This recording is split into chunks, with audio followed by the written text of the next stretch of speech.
Welcome.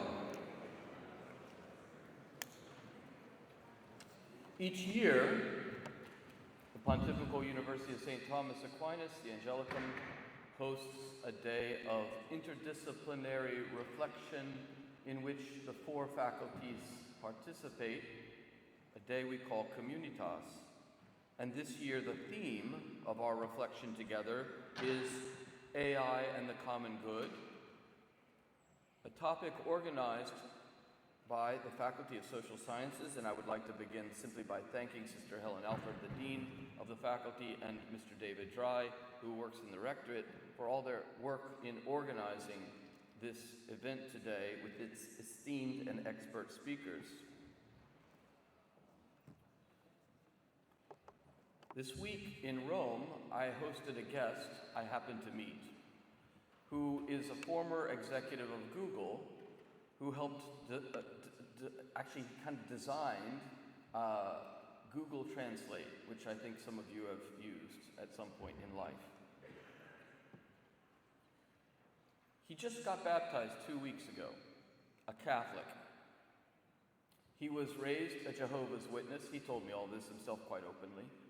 And in the Jehovah's Witness movement, it is, for whatever reason, practically forbidden to discuss theological doubt. So the movement has a kind of social pressure to conform through a non-discussion of the theological controversies. But because of the internet, he was able to search and think about, as a younger man, objections to being a Jehovah's Witness. He talked to ex-members online, and he was led intellectually out of the movement and became a convicted atheist. He then was in the world of computer science, artificial intelligence, thinking about the material constitution of the world, of computers, and perhaps of human beings and human minds. He was swept up into the new atheist movement, which was online. But he also began to doubt its dogmas, axioms, and convictions, and that led him to a new religious search. And he met Catholics in the flesh, and he read about Catholicism, and he studied it online, and it led him into the Catholic faith. He told me that last week he was in California doing something he does often, driving down the road at 110 kilometers an hour, seated next to his wife, never touching the steering wheel. The car was driving itself at a life-threatening speed. He has entrusted himself completely to a self-driving car. And he was talking with his wife, but he has a subscription to a higher level of GPT chat, and he calls his GPT chat Lucy, and Lucy is set to be able to interrupt him at any time during a conversation. So he's talking with his wife, and he's talking about recovery from cancer of someone in the family and how to talk to the doctor about a difficult issue. And Lucy intervenes and tells him the last 3 major studies about cancer research on the topic under consideration, and then provides potential language with which to talk to the doctor about the issue that is being discussed. And actually, the information she gives and the advice she gives is pretty good. Then she buys him train tickets for a trip that he's taking soon to Tokyo, and investigates an upgrade and tells him why it might be reasonable to take it. Then she talks to him about how to talk to non-Catholic family members about the Catholic faith. And he has her set to give him answers, as he says, a Catholic bishop would speak. So it's a Catholic bishop giving you advice at any given turn in the road. It's important to realize that this very strange world, questionable world, is not only a future possibility, it's an actual reality in some parts of the world. And it's going to challenge a lot of our ordinary ways of thinking about and practicing education, practical organization of life, but also employment, teaching the faith, And also it's going to challenge major ethical fields like warfare, surveillance, privacy, freedom of thought, freedom of speech. It's also going to give possibilities of communication because you're going to be able to think something in Italian or English or French and say it in Arabic or Mandarin or Urdu. So the communication possibilities are immense. There are both fantastic opportunities for the common good and great threats. And of course, many people are going to be asking us our whole life the question of what the difference is between a large language model and what a human being is, and whether the computer, who may know some things we don't, is akin to a human intelligence. Or if it is, do we really have free will? Do we have human identity, etc.? There are major obligations for us in teaching what a human person is and in human ethics that will be part of our ministry. So it's a very timely moment in which to consider AI, its opportunities, its challenges, and to place that in the context of the common good. Thank you for being present today. Thank you for our organization, and I leave the floor to Sister Helen.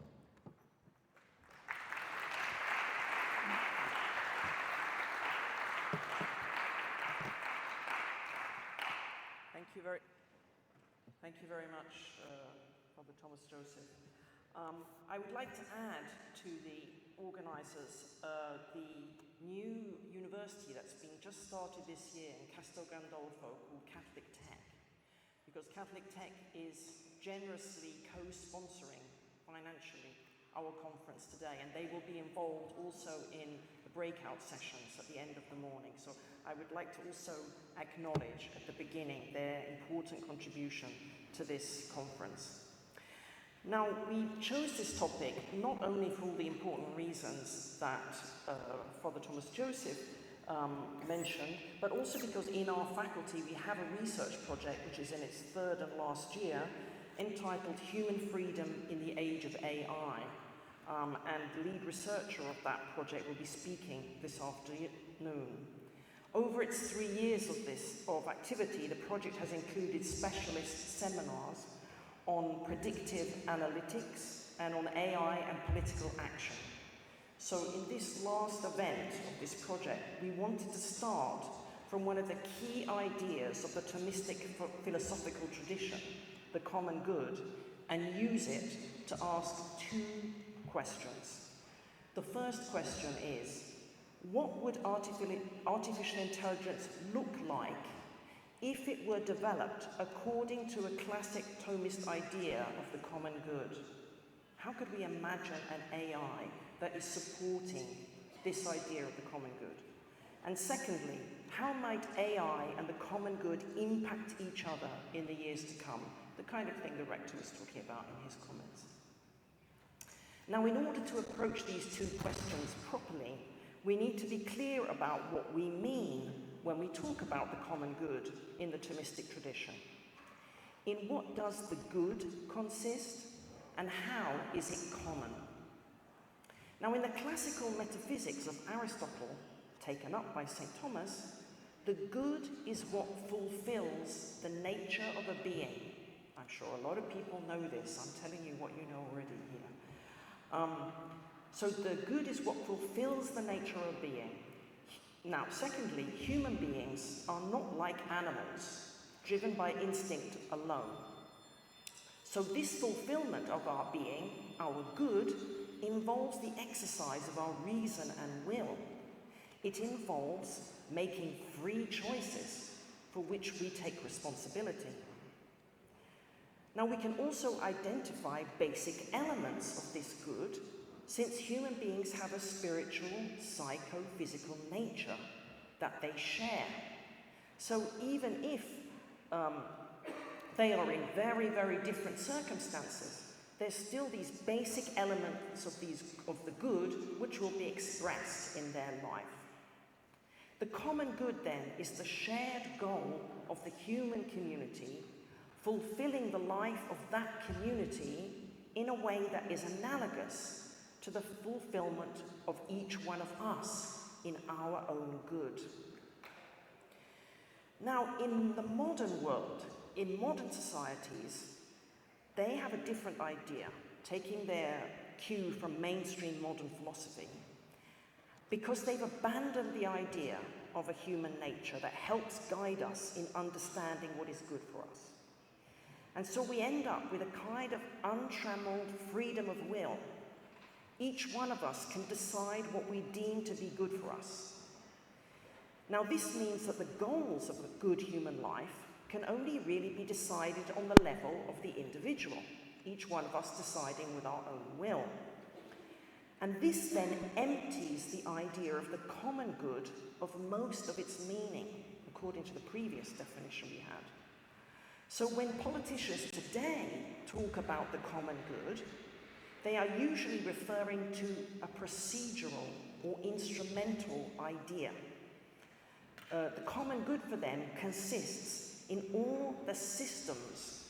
We can talk about rule of law, very important systems, rule of law, infrastructure, government policy, and especially a growing economy that produces wealth. All these systems that allow each one of us to achieve our individually defined goals.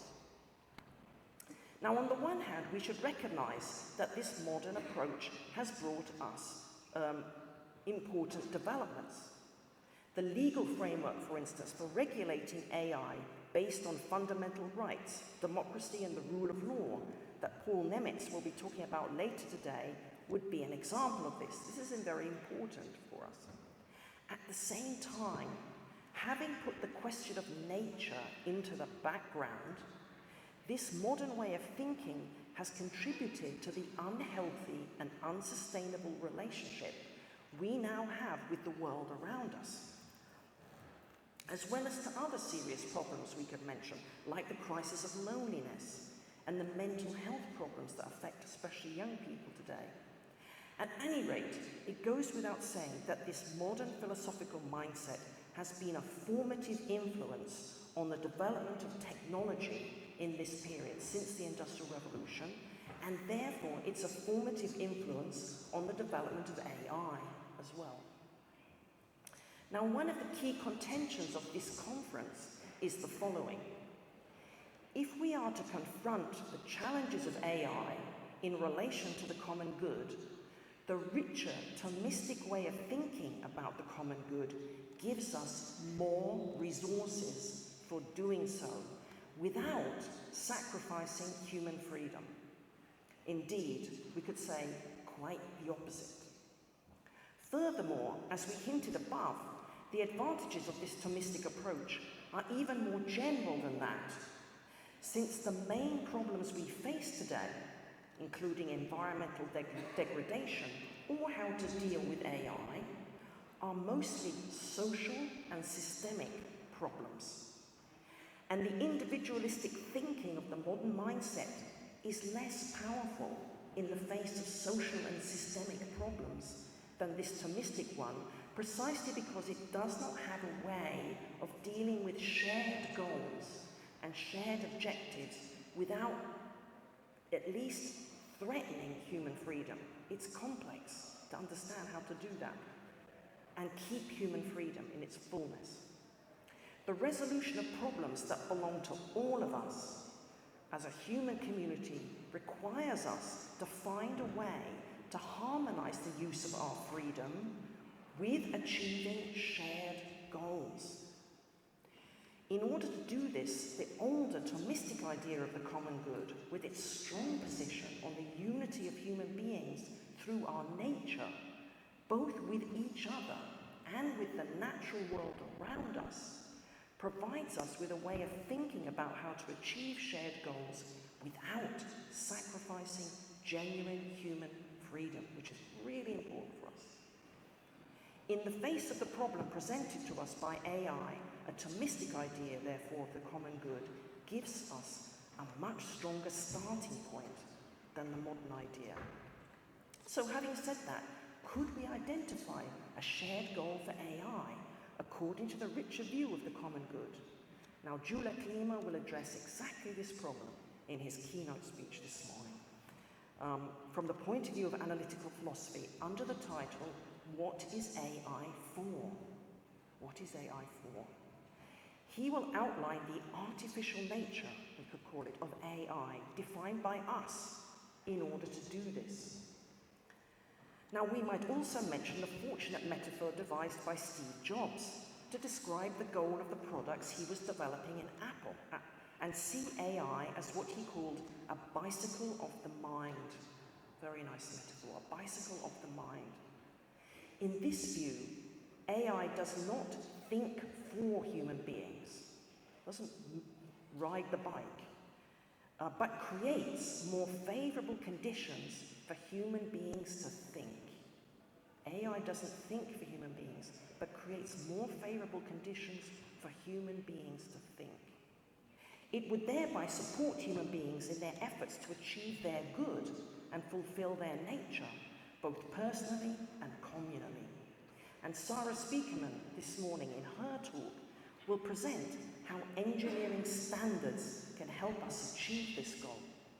We could think of such standards as a kind of instrumental common good, adopted by the engineering profession, and on the one hand, helping to direct engineering design towards goals that society and the profession agree are good, while on the other hand, ensuring that serious deviations from those goals are prevented.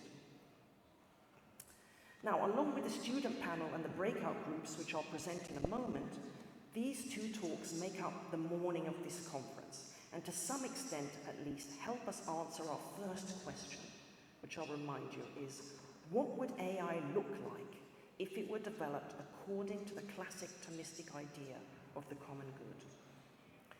Now, in the afternoon, we will hear various perspectives on how AI and the common good could impact each other in the future, with 3 talks that also relate to the 3 other faculties of our university, to theology with its Mater Ecclesiae Institute, then social sciences and canon law. Firstly, Gabor Ambush, who's our lead researcher in our project Human Freedom in the Age of AI, asks the question whether theology can show in its own unique way how AI can contribute to the common good. Now, he demonstrates in quite an intriguing way, I think, that it is indeed theology of all the sciences that can answer this question in the most illuminating way. Secondly, Alejo Sisson, looking at the world of business, considers how AI could serve the wider common good by first serving the common good of businesses, which are themselves a form of human community. We can remember what Pope St. John Paul II called them in Centesimus Annus, his last big social encyclical, where he called the business a community of work. It's a community. Thirdly, Paul Nemitz, who until his recent retirement for the European Commission was directly and profoundly involved in the drafting of EU legislation, will share with us how the current EU law on the digital sphere and on AI was built through a democratic process founded on fundamental rights, the legal form of human rights, and how the rule of law is a crucial element of any genuine common good. In each case, professors from our faculties provide thought-provoking responses to these talks, which we hope will then lead to interesting discussions that involve all of you here today. Now, I'll turn to the breakout groups and the student panel. First of all, the breakout groups. You can see something about them on this slide. The first one you can see here is led by Don Alberto Lardiello. He's a doctorate student in the Faculty of Philosophy, and Don Mathieu Raffray, a professor also in philosophy, under the title Etica in un periodo delle macchine e la infraetica di Luciano Floridi. So this breakout group is in Italian, but there will be translation into English, and it's in here, in this room. This breakout group deals with the question, what is the role of ethics in guiding the development and use of artificial intelligence?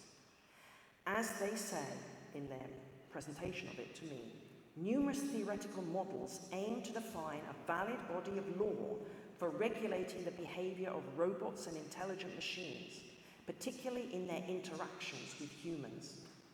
However, this raises a multiplicity of philosophical, anthropological, and moral challenges. These challenges can be analysed in the light of a few fundamental concepts: the common good, of course, ethical design, autonomy and accountability, transparency and inclusiveness. So this is the breakout group that's going here. If you want to go to that breakout group, stay here in this room. Now the second group is led by Tony Persico, who is an auditing student in philosophy and social sciences, but when he isn't studying here at the Angelicum, he's actually a senior economist at the Department of the Treasury of the Italian Ministry of Finance. And Father Michael Bagot, a professor in our Faculty of Theology, who's written books about transhumanism and all kinds of interesting things. Now their breakout group, which will be in the Aula Minor next door, across the corridor here, which is under the title, Can AI Make Ethical Decisions? Let's Experiment Together, involves the group who's there, for those of you who go, in some real live experiments which they will set up. Before the session, Tony ran some simulations with AI models to see what results they produced. And in the group, you will be able to compare your results with those produced by the AI. Now, such analyses are really important today, given that AI is being used increasingly in situations where the fairness and equity of the outcomes is very important. So this breakout group will be in English, but both Tony and Father Michael can speak Italian, so if you want to go there and you're an Italian speaker, they can handle it. Okay, so that's Aula Minor. The third group is led by Sebastian Villas, who is a doctorate student in political science at the Cardinal Wyszynski University in Warsaw, in Poland, but he's also here at the Angelicum for a semester in a program called CREATE that we run here in social sciences, and also by Professor František Stek, who's a theologian by training and the director of a research group based in the Charles University in Prague called Theology and Contemporary Culture. It's a kind of partner of our research project here on human freedom and the AI. I think their title, which you can see up here, Will AI Threaten or Empower Democracy?, speaks for itself. So this breakout group will take place in Aula 3 on the main cloister, and it's in English. The fourth group is run by two professors from our co-sponsoring institution we just mentioned, Catholic Tech, Alexis Hoyi, who is the co-founder of Catholic Tech, apart from teaching there, is also doing a doctorate in the MIT Sloan School of Management in Technological Innovation and Entrepreneurship. So she's one of the people running breakout group. And the other one is Victor Luchanko, who is a professor in computer science from the Philippines, with special interest in concurrent computing. And they have decided to do something I think really helpful for many of our students today. Discuss what A is from a technical point of view, under the title, Technical Perspectives on AI. And that will also be in English in Aula 8, also on the cloister. So now, in conclusion, I turn to presenting the speakers of the first main session of our conference, which, as we have often done in Communitas before, I'm delighted to say puts the spotlight on our students. But you've already seen we also have students in the breakout groups as well. Last February, we sent out a call for student witnesses, asking our students to put together short talks about their experience with AI and their thoughts about it in relation to the common good. A very interesting group of proposals was made. I'd like to congratulate all the students who made proposals. 3 of them were selected for this panel, and I now invite the students to come up and sit down here and join me on the podium. So 3 of them were selected for this panel, and another 3 were selected for the breakout groups that you'll see at the end of the morning. Like all good students, they're a bit shy.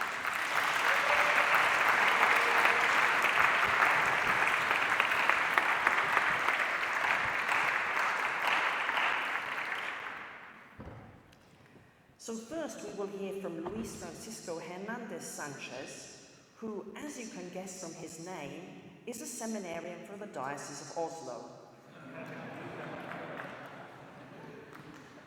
And he's a very globalized man because he's currently residing in the English College as well.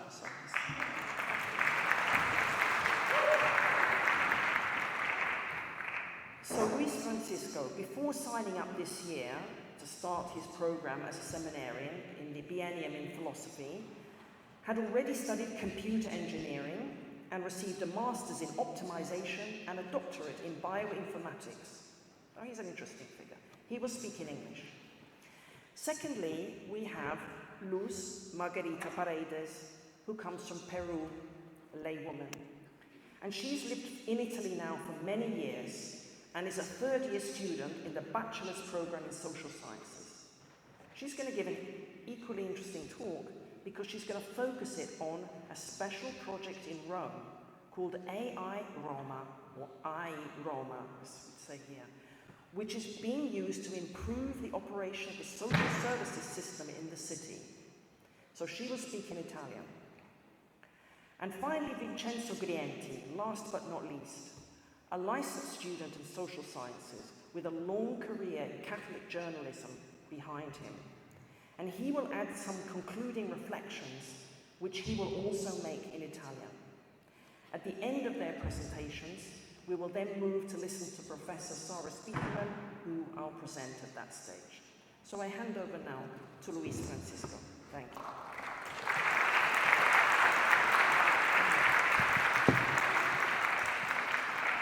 Thank you very much. Good morning, everyone. I'm going to talk today about the common good and the role of AI with atomistic reflection. So, Aristotle taught that all actions aim at some good, and the greatest good, sought for its own sake, is happiness. Then Aquinas stated that finite goods cannot satisfy us. True happiness lies in attaining the infinite good, which is God. Charity is the virtue that has God as its object, and its principal act is love. Therefore, to love God is to pursue our greatest good.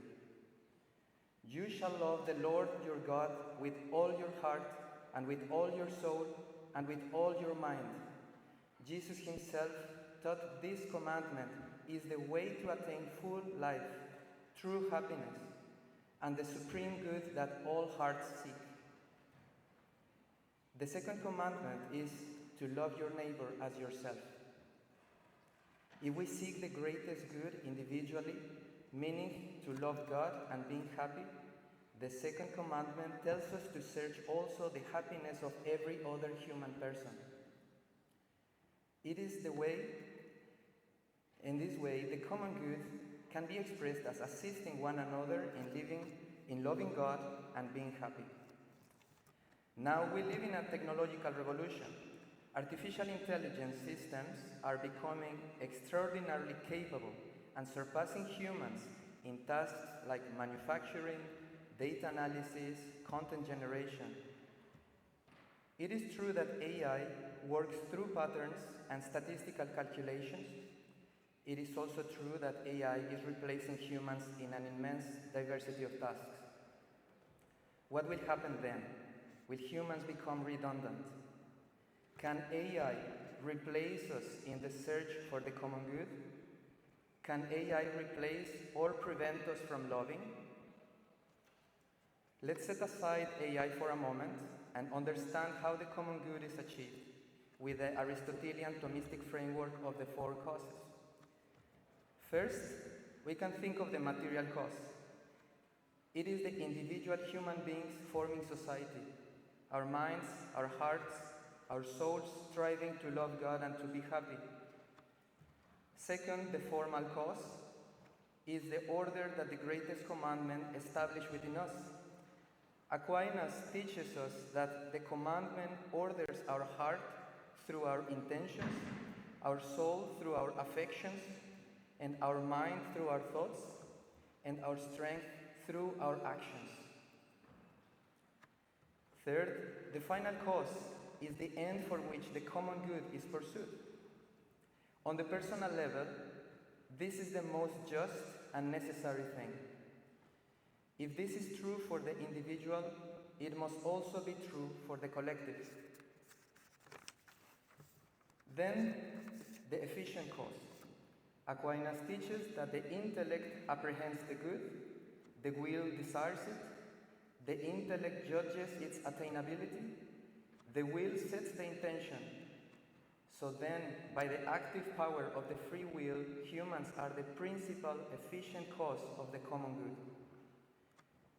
So now, can AI play any role in achieving this common good? First, AI cannot be the material or the final cause because only human beings seek fulfillment. Then, we can look at the efficient cause. Aquinas distinguishes between the principal and instrumental efficient cause. An instrument acts through the active power of the principal agent. Thus, in the best scenario, it may be an instrumental efficient cause, a tool assisting human action under human direction. In the worst scenario, AI may be an obstacle to our own agency. I will mention 2 positive and 3 negative examples. First, as an instrument, AI can facilitate our pursuit of the common good, assisting in summarizing information, connecting knowledge, decision-making in complex situations. For example, a tool for personalized medicine to stay alive and healthy, or a tool for personalized education to pursue the good more informed. A second case, AI may also be an instrument to automate repetitive or routinary tasks. For example, extracting resources, producing food, so we satisfy the basic needs of human life. People can better focus on loving and virtue and justice when they have their basic needs satisfied. However, on the negative side, AI can be harmful and misused. The first case is that people may delegate intellectual tasks so much to the AI that we risk diminishing the capacity for critical thinking and free decision, powers essential to authentic love. AI systems may be used for deterministic manipulation through algorithmic slavery, behavioral hacking, or attention engineering. A second example, authors like Andy Clark in Natural Born Cyborgs argue that tools fundamentally reshape our thinking. They become extensions of our neural process. Clark claims the boundary between humans and instruments is increasingly blurred. We don't know yet how these tools will affect physically our way of thinking. Third case, even more extreme, but also possible, is when these complex systems are completely out of control of humans. I will not enter the debate of calling AI systems as agents or not, superintelligent or not. I do not want to debate if AI has agency or decision power on its own, but the fact is that they are categorically different than human beings, and these complex systems function so fast with such a complexity as they were programmed to work that they may function on their own without needing human. Especially in the digital world, AI could control trade or flow of information, for example. To respond to the first, we need to keep exercising the intellectual independence so we do not become dependent on any tool. Responding to the second, we need to keep cultivating critical thinking and independence of stimuli so we are not completely manipulated. At the same time, it is not only us, but the grace of God that ultimately enables us to act with virtue in freedom. Finally, if AI systems become an obstacle, it must be strongly regulated or removed completely. As conclusion, humans must remain the principal efficient cause of the common good, using AI as an instrument and not allowing it to replace or dominate us. No other person or machine can love in our place. We are not redundant. Humans are the essential agents of our common good. Thank you.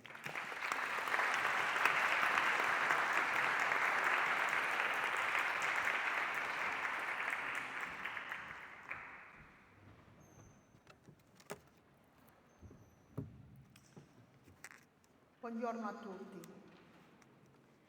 È un onore poter partecipare a questa conferenza e discutere di un tema cruciale per il nostro futuro, come è l'intelligenza artificiale.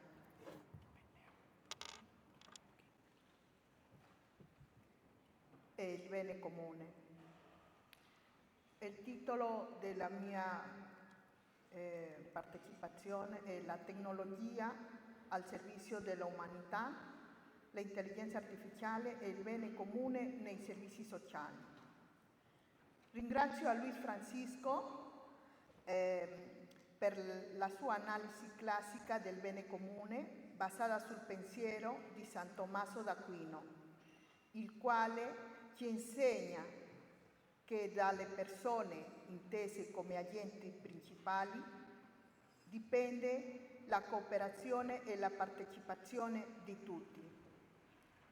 Oggi voglio mostrarvi come questi principi possono essere applicati alla tecnologia attraverso il progetto AI Roma.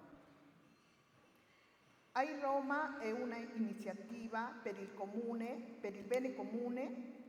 Essa nasce con un obiettivo chiaro: impiegare l'intelligenza artificiale per migliorare i servizi sociali, aiutando le istituzioni a rispondere in modo più efficace e umano ai bisogni della comunità.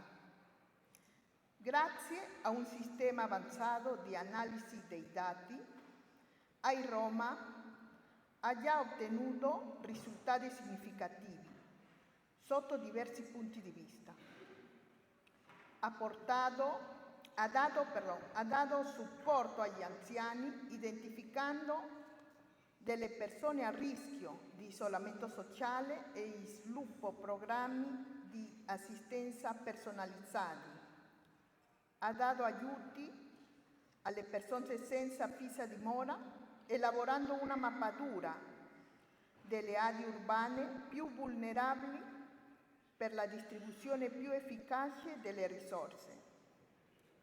Ha introdotto l'inclusione digitale con dei corsi di alfabetizzazione tecnologica per ridurre il divario digitale e garantire a tutti l'accesso alle opportunità della digitalizzazione.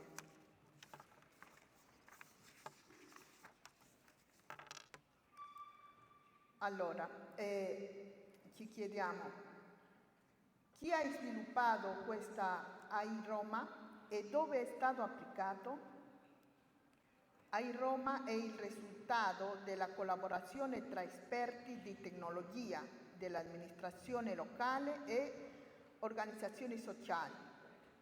È un progetto promosso da un gruppo di ricercatori e ingegneri, con il supporto di enti pubblici e privati che operano nel settore dell'assistenza sociale. L'iniziativa è stata implementata a Roma in alcuni quartieri con un'alta presenza di anziani e in aree urbane con una significativa comunità di persone senza fissa dimora, creando un modello replicabile in altre città.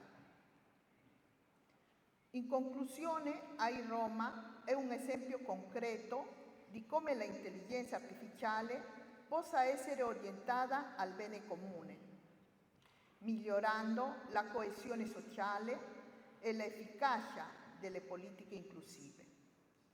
Affinché la tecnologia sia davvero un mezzo di cooperazione e giustizia sociale, però è necessario che sia trasparente per evitare logiche opache, promuova la partecipazione e coinvolga attivamente la società civile rispetta il principio del bene comune, servendo l'interesse collettivo e non solo quello di pochi. Come ci insegna San Tommaso d'Aquino, il bene comune non è un concetto astratto, ma è una responsabilità concreta.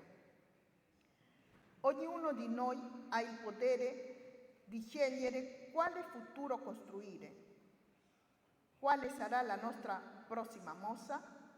Una strada potrebbe essere quella di costruire un ecosistema in risposta agli ecosistemi.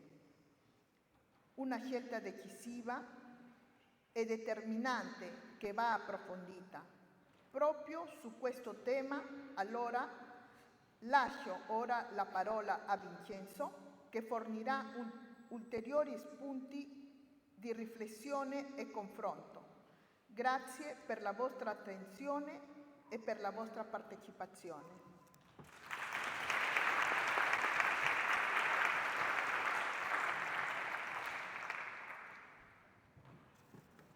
Grazie, onorato di essere qui oggi e di parlare su questi temi. Internet, i social network e oggi l'intelligenza artificiale possono essere un rischio oppure un'opportunità. Dipende dalla destinazione che l'uomo vorrà dare e vorrà fare di questo bene immateriale che incide fortemente nella vita politica, sociale e culturale delle nostre comunità. L'intelligenza artificiale, le macchine pensanti, come ne parlava Turing, e tutti gli strumenti dell'innovazione tecnologica, nonostante la loro pervasività e la loro capacità tecnica sempre più evoluta, non potranno mai sostituire l'intelligenza naturale, se l'essere umano riuscirà ad innescare processi sociali di partecipazione collaborativa, cooperazione convergente e condivisione dei saperi e delle conoscenze. Fare Communitas significa costruire un nuovo pensiero digitale che abbia alla base un approccio multidisciplinare ai temi del machine learning, del deep learning e della disinformazione generata spesso dall'uso distorto e non etico dell'intelligenza artificiale. Innescare nuove modalità e nuovi processi scientifici e culturali nel mondo delle scienze sociali, ma soprattutto in quello delle comunicazioni sociali, è possibile se costruiamo un ecosistema, ossia un ambiente comunitario che faccia della interdisciplinarietà e della integrazione delle ricerche una risorsa che può essere la migliore risposta all'ecosistema, ovvero all'individualismo, al tecnocentrismo esasperato che pone la persona umana in secondo piano rispetto all'innovazione tecnologica. Occorre però ripartire da un campo etico e giuridico, sviluppando all'interno del mondo accademico un progetto di scienze sociali volto a costruire un modello utile a fornire maggiori informazioni circa il rapporto uomo-macchina orientato al bene comune. San Giovanni Paolo II, il quale è stato uno studente qui all'Angelicum come noi, di cui quest'anno ricordiamo i 20 anni dal giorno in cui è salito alla casa del Padre, agli albori del 2000, nel suo messaggio per la Giornata Mondiale delle Comunicazioni Sociali, dal titolo Internet, nuovo forum per proclamare il Vangelo, sottolineava i possibili rischi, ma anche le enormi possibilità delle tecnologie. Nella lettera apostolica Il rapido sviluppo, 3 mesi prima della sua morte, poneva l'accento sui media come crocevia delle grandi questioni sociali. Papa Wojtyła scriveva: si impongono alcune scelte riconducibili a 3 fondamentali opzioni: formazione, partecipazione, dialogo. Ed ancora, il positivo sviluppo dei media a servizio del bene comune è una responsabilità di tutti e di ciascuno, per i forti legami che i media hanno con l'economia, con la politica, con la cultura.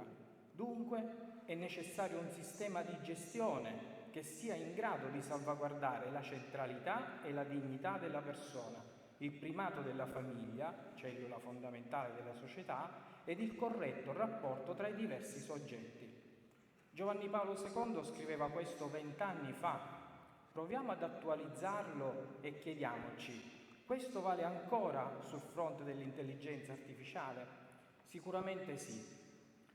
Mettere al centro la persona umana, la sua dignità, per pensare, sviluppare e realizzare una governance delle macchine intelligenti, dando una risposta etica e giuridica davanti alla pervasività degli strumenti, all'opacità degli algoritmi, è possibile. Fare ecosistema vuol dire rispondere a una chiamata, quella di essere come gli incisori dei sicomori, come il profeta Amos. Forse voi sapete che il sicomoro è un albero che produce moltissimi frutti, ma non hanno alcun sapore se non li si incide accuratamente e non si lascia fuoriuscire il loro succo affinché divengano gradevoli al gusto. Fare ecosistema vuol dire essere incisori di sicomori, non solo ad intra del mondo universitario ed accademico, ma anche ad extra, in tutti gli ambiti del vivere civile e sociale, soggetti attivi che con buonsenso, competenza, responsabilità pongono al centro il fattore umano contro le filter bubble e le echo chambers che spesso riducono l'uomo a un mero utente destinatario di messaggi e di contenuti. L'uomo inquadrato dentro la macchina del consumismo, destinatario inerme di messaggi, informazioni, disinformazioni o peggio un gadget che fa da corollario a chi pone una esasperata fiducia nell'innovazione tecnologica orientata all'informazione, all'affermazione dell'individualismo esasperato, a un ecosistema generato da una visione distorta della new economy che definisce la persona un utente da collocare dentro i gangli di una macchina, che tanto fa pensare a quella in cui rimaneva imprigionato Charlie Chaplin nel film Modern Times, tempi moderni. Fare Communitas vuol dire fare ecosistema, pensare a metodi, processi, linguaggi, impostazioni e organizzazioni che puntano allo sviluppo di una comunità interconnessa che lavora sulla scia della dottrina sociale della Chiesa per il bene comune. Grazie.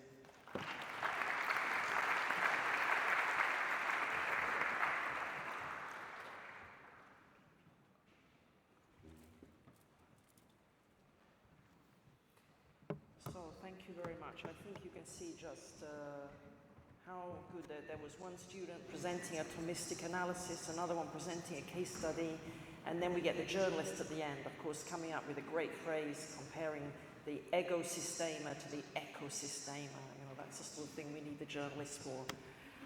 Okay, so I would like to invite Sarah to come up to the platform now, and I'll just make a brief introduction of her.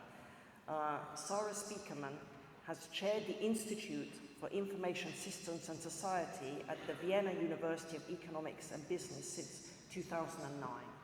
She is a well-regarded scientist, author, speaker, and advisor on digital ethics. She has published several books in this field, including Digital Ethics, a Value System for the 21st Century, Ethical IT Innovation, a Value-Based System Design Approach, as well as Networks of Control. In 2016, Sarah founded the Privacy and Sustainable Computing Lab at the same university in Vienna, which is now called Sustainability Computing Lab. In the same year, this is very interesting for us for this talk, she was also nominated vice chair of the team set up by the Institute of Electrical and Electronics Engineers, so a very important association of engineers, to devise a standard, the IEEE 7000 standard, to build the first model process for ethical system design. It was quite significant, this standard development that she did. She's published over 100 scientific articles, given more than 200 presentations, and co-authored US-EU privacy regulation and supported work as an expert and advisor to companies and governmental institutions. So she will speak to us on the topic, Developing AI for the Common Good, the role of value-based engineering and other engineering standards. Please join me in welcoming Sarah.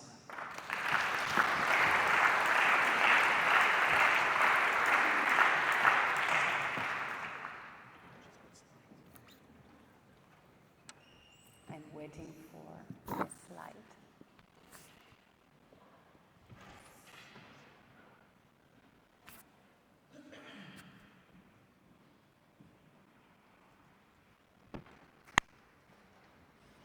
Thank you very much for your attention to my talk on standards.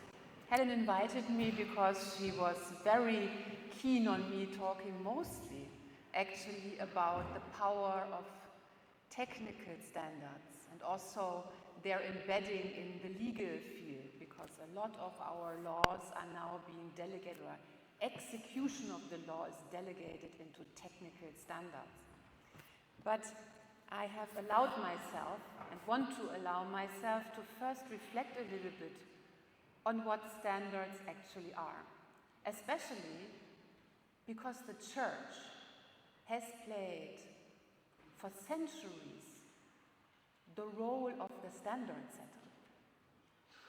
The church has determined how we live, how we marry, how we die, how we appreciate the seasons, how we live our rituals every week, how sometimes we spend our days. So the church has had an incredible role in standard setting. And there is a double meaning in this word standard. One is the way we live, how things are done, step by step, every day. But the other aspect of standard is that we live up to certain standards. There seems to be also an aspect of benchmark in this word, standard. And the church and Catholicism, Christianity, has lived up and struggled for living up to standards of goodness, of beauty, and of truth, and of holiness. And the church was joined for many centuries by the technical guilds. The technical guilds, of course, honest men and probably also women, as talked about, put the standards into technical artifacts and determined how we build things and how we go about craft. But then, now, we enter a different age. We have new guilds, and these guilds are the tech companies, mostly actually the biggest tech companies, the GAFA, what they are referred to, the Googles and Amazons, and now it's called not Facebook, but Meta, and they determine the standards. But as you see on the slide, I feel that there may be a threat that the standard in terms of holiness, goodness, truth, and beauty has been replaced by a new god called progress, or science as savior. And the role of the Holy Ghost has been taken by artificial intelligence. Interesting analogy, isn't it? So I'm wondering where this kind of new standard setting leads us, because even though we have heard already that technology can indeed serve us well in many respects, the brutal truth about first and second generation artificial intelligence is that it has led to a lot of problems more than benefits.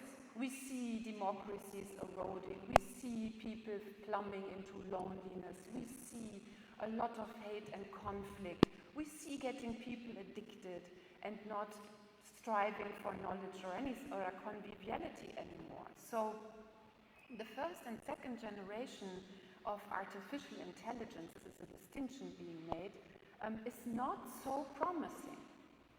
Let me give you here an example. Last fall, a 14-year-old boy fell in love with an artificial intelligence system provided by the company Rector AI. Rector AI, I really want you to try it out, is extremely human-like. You can choose your favorite movie character, like here on the right side, Khaleesi from Game of Thrones. And the voice, the depiction, the way to speak is extremely human and extremely engaging. But what's happening here is, and this is, by the way, absolutely a design decision. We can have all the benefits of trip advising and all of those time-saving stuff being done. We can talk to AIs, but we don't need to design them just as a human being, just as a better human being. This is just a design choice.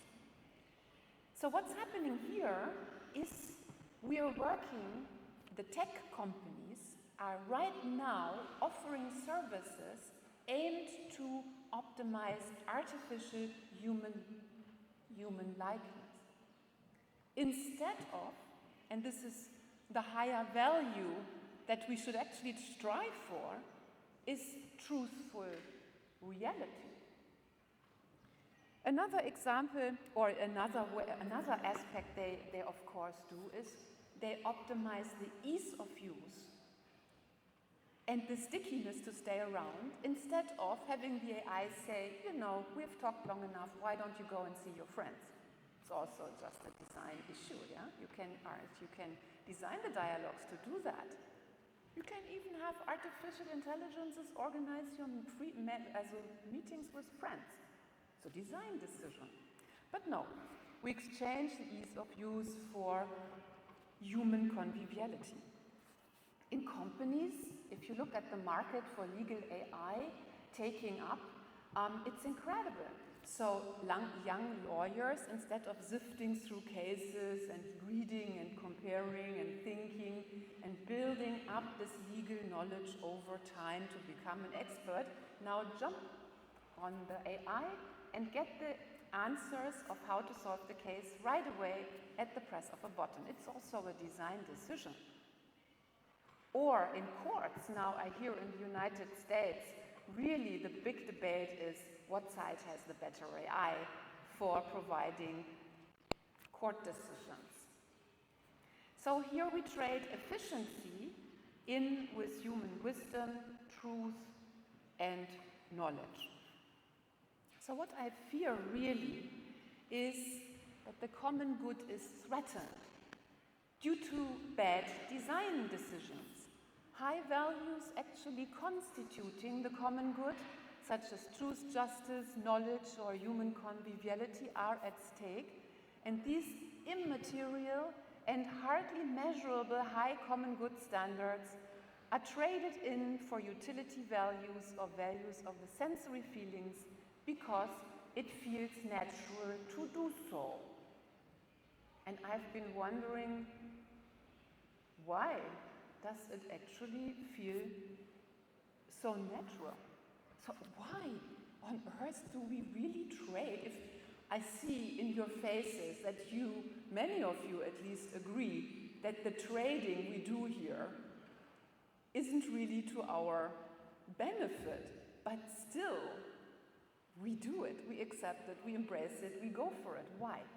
What's happening here? And of course, the standard answer would be, humans are lazy. This is why they do it, you know. Why should they care? For the legal team, why should they make an effort? It's so easy, yeah? Or for a student, why should you have, you know, writing your text yourself if you can do it so easily with AI? So it's laziness. But I think, you know, just think about your Christian lifestyle, getting up at 5 o'clock in the morning as a monk, to be in your choir at 6 o'clock. Is that easy to use, easy to live? Not always. Yeah? So for some reason, it seems to be that human beings are willing to make an effort and not always lazy. So why do we do that? And I want to share one answer that I have come up with, which is our economic system. In the 19th century, high values such as dignity and so on, you know, 19th century society was very traditional, high moral standards and so on. But an interesting turn happened in economics during those times. And what was considered to be of value was replaced with something called utility. And our conception of that which is valuable in society and valuable in economics was replaced with a very strange kind of utility argument. Basically, GDP today is calculated by looking at how much something costs, how much you put in, and then how much you get out at the cost you put in. And that if you can increase that margin, that's called value. Yeah? So AI, come back to AI, is productive and creates value add in an economic sense if we can save cost. And so, from an economic perspective, for people who build and provide or operate AI or implement it in their organizations, it's absolutely rational to buy the cheapest off-the-shelf artificial intelligence that you can possibly put in your organization.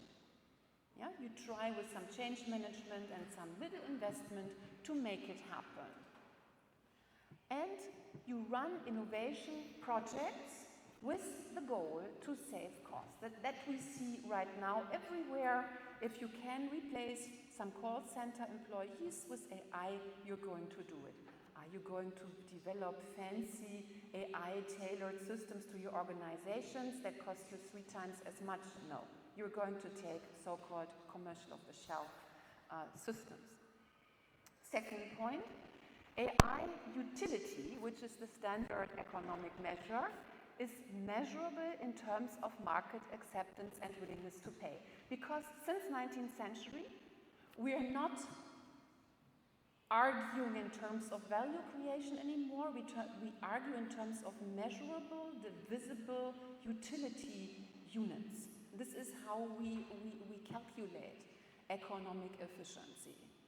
And in that logic, it is the number of premium users for the service, users generally, times using the service and time spent with the service, that are the success factors for adopting AI, for saying this AI has been successful. The thing is, if you look at this standard economic rationality that all of us, even in the governments, live in, then there are some technical consequences. And these technical consequences are, to start, going for the cheapest AI. The technical consequences is to produce AI as cheaply as possible, optimizing mainly for minimum technical hygiene factors. And here I come to the standards. So if you are looking at academic papers on AI these days, the values are not truth or human conviviality or something like that, or helping people build knowledge or take better decisions, all of those wonderful intrinsic high values. It's to be, an AI needs to be helpful, honest, and harmless. The 3H. Yeah? And behind that is to be helpful means to be accurate, to be useful, to be fast, to be easy to use, honest, to avoid hallucinations, deception, and misinformation, and harmless, to avoid toxicity, be secure, be unbiased, and be transparent, and also live up to privacy standards in the law. That's it. These are the boundary factors, the values, the standards, if you want to, of goodness in the AI community. So higher value questions embracing the real common good, such as human conviviality, as a truthful reality, judgmental wisdom, all of what I told you about, yeah, are simply not on the economic and therefore not on the technical agenda. And the second point is, since you absolutely want to increase the number of users, premium users, time spent there, and times coming back, what are you doing? You're building the AIs exactly in the most addictive form you can possibly do within the bounds of upcoming regulations. So this is the situation of where our current standards in terms of goal setting, mindset, yeah? This is the standards within which AI is currently created. But now, of course, I want to also talk about then the technical process of how we implement this harmful, honest, and helpful, cheap little AIs. The point is that today, and also for a very long time already, especially internet technologies and now also AI, is driven by so-called de facto standards.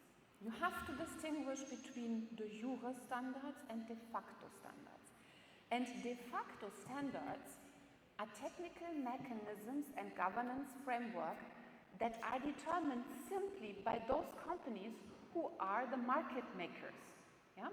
De facto means simply Facebook or Meta with Instagram and WhatsApp has been so successful in the market that they determine the standard of everybody else. You know, Apple determines, sitting on their application platform, exactly what other programmers have to live up to in order to fulfill their API requirements. Yeah? So the big companies, they determine the de facto standards. De facto standards in technology design and operations are the algorithmic and governance mechanisms used in a system which are so widely used by the market participants that they effectively establish how things are done.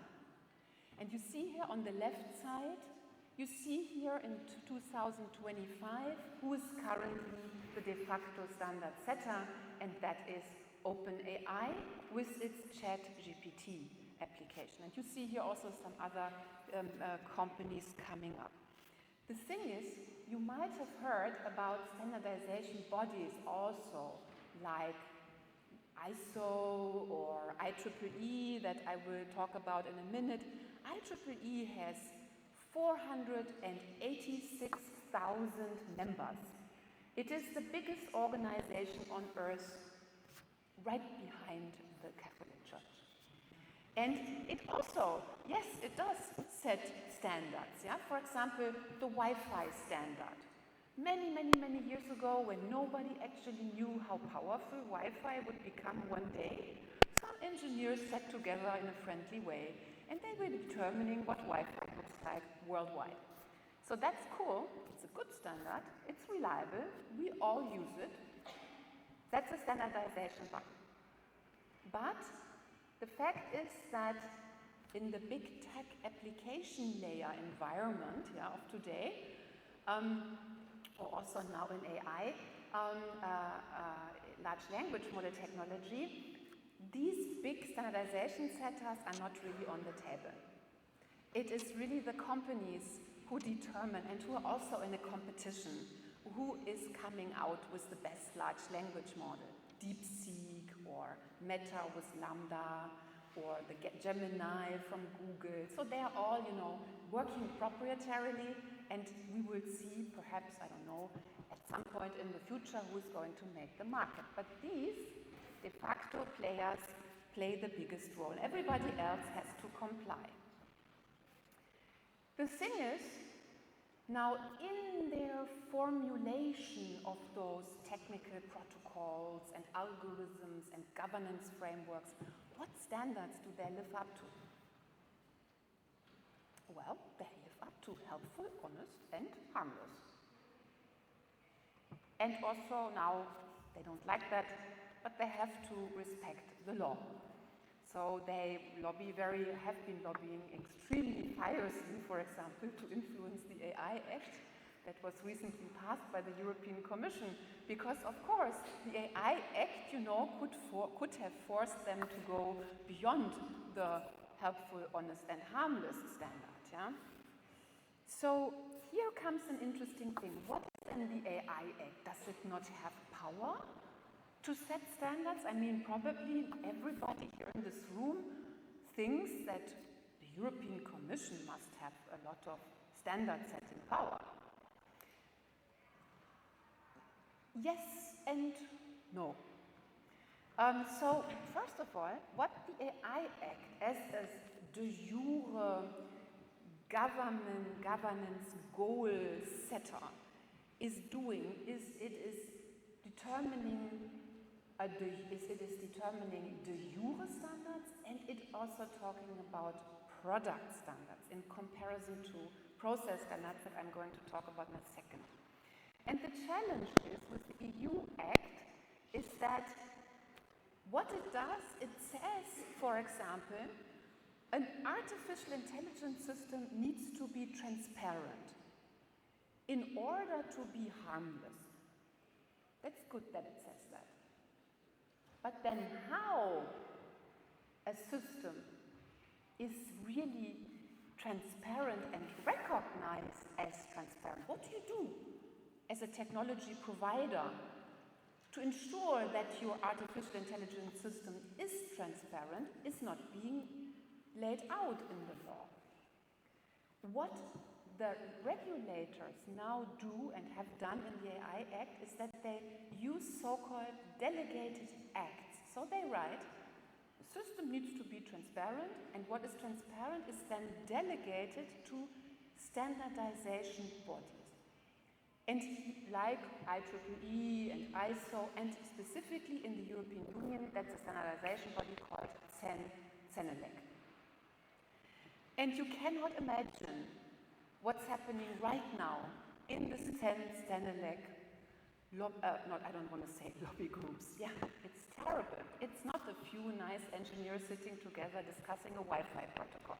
Certainly not. You have all the big tech companies sitting in those CENELEC groups, trying their very best with full-time paid lobbyists to make sure that the transparency that's being demanded by the law and standardized in that group is not too hard on them. And this is not a very good situation, because we have this challenge, that in the current AI standardization bodies trying to fulfill our good legal aspirations, we see a lot of what Morozov calls solutionism. So the companies try to come up with, let's say, 6 months easy to fix solutions to bring the technology up to some kind of transparency that then fulfills the law. And this is not what perhaps some of you and I would hope for, that we are trying to build the best systems that are really not black box explainable AI systems, but that are interpretable, that we can relate to, where we know what they're doing, and so on. So you have so different standards, and the way our standard setting is organized is difficult. And then, so what I criticize is, and where I see a challenge, is that in our current environment of standard setting in the EU, we have what I call the Mordor threat. So there's the eye of the lobbyists that always try to influence and impede those NGOs that really want the best for the European European citizens. I want to give you one example that makes this very obvious. So in the EU AI Act, it's clearly said that every time we are interacting with an AI, the system needs to inform that it is an AI. So when you call into a call center and you are hearing a voice, you are supposed to be informed in a transparent way that you are talking to an AI. Yeah? And here is an example of how this was put into practice for the Florida case, where the young boy fell in love with Khaleesi and killed himself. It was also written down there, you see it on screen. This is an AI chatbot and not a real person. Treat everything it says as fiction. What is said should not be relied upon as fact or advice. So you know, the little boy killed himself, even though he was informed about AI being present. So the AI Act's implementation and to put out their notifications will probably look like that. Will it provide the killings and suicides and addictions? No. So what we would really need is a different design of these artificial intelligences. Who of you has seen Star Wars? Almost everybody. Do you remember these robots? R2-D2 and the golden CPDP thing? Yeah. They were pretty important for the crew. They had all that knowledge to organize a trip or something, but they were clearly robots. So why don't we build an artificial intelligence in this way? And it always looks like a robot. And when you talk to it, it doesn't have a human face, but it has a clearly noticeable machine kind of voice. And the way it talks, it doesn't say, oh yes, I can relate to you. Oh yes, I have so much experience in cooking food and so on, which is exactly what these things do right now. And below it says, I'm an artificial intelligence. No. It says, I cannot relate to that. I'm just a computer. But, my database tells me that if you want to cook bolognese spaghetti, you should go out in a restaurant and learn it from a cook or something. Yeah, but this is the potential. And it's just a matter of design. And we won't get it from the law. And when you go back to this example with the legal advice, what should happen is not that the KPMGs go in there and they're saying, oh, I'm going to make you save 500,000 bucks, you have to pay me 400,000, but in the end you have 100,000 euros left that I can make you save cost. Because you can throw on the street save 4 or 5 young lawyers that you don't have to pay for. This is the argument right now. No, don't do that. Wow, AI is such an interesting tool. You can bring up your lawyers to a degree of knowledge in cooperating with artificial intelligence. You can make those young lawyers wise if you design the system in the right way. But what we need for that is we need a lot of stakeholder dialogue. We need the AI companies in this domain to go out there and talk to a lot of lawyers at all stages of the hierarchy. And they need to try to find out how this analog and AI interaction should be best organized. And then the system should be configured in such a way that the discourse and dialogue between the people has determined. This is what is called by Habermas discourse ethics, but this is what in the tech field you refer to as participatory design or stakeholder-based design, and so on. So we need a lot of that, and this is not about setting up one product standard for the whole of Europe. It is about a process. It's about how we go about innovation in every single one of those contexts, each of which are absolutely unique. So to sum up this part, the common good is not only about fixing AI issues, but using or avoiding AI, also avoiding AI potentially in some cases, for human flourishing. The common good means providing high intrinsic values, conviviality and so on, truth, rather than efficiency indicators. And the common good needs a much more contextual stakeholder dialogue on the common good. And in order to reach that, we need for sure standards of innovation, process methods. And I will finish my talk by presenting you one of these process methods where I have chaired this standard myself. It's called the IEEE 7000 Value-Based Engineering Standard, and the city of Vienna, for example, has put it into its strategic roadmap because the government wants to make sure that based on citizen and employee dialogue, we build the right systems for Vienna.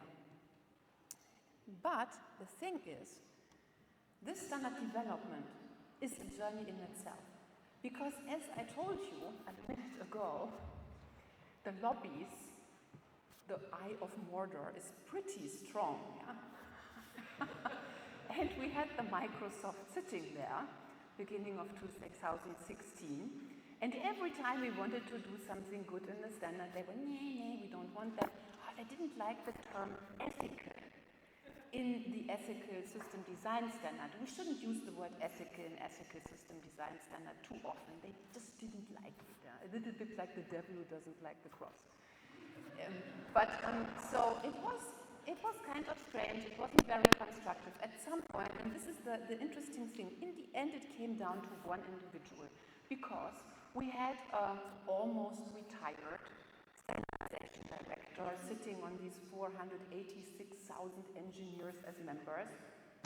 He was a Greek, very strong guy.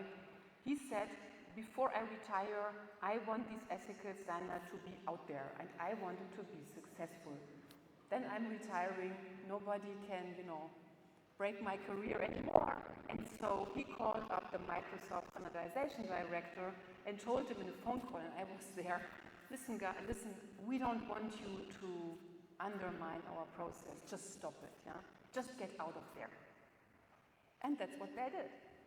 And so we could continue our journey, and we were just some engineers there, some good guys, building not a Wi-Fi standard, but building the first global ethical process model for value-based engineering.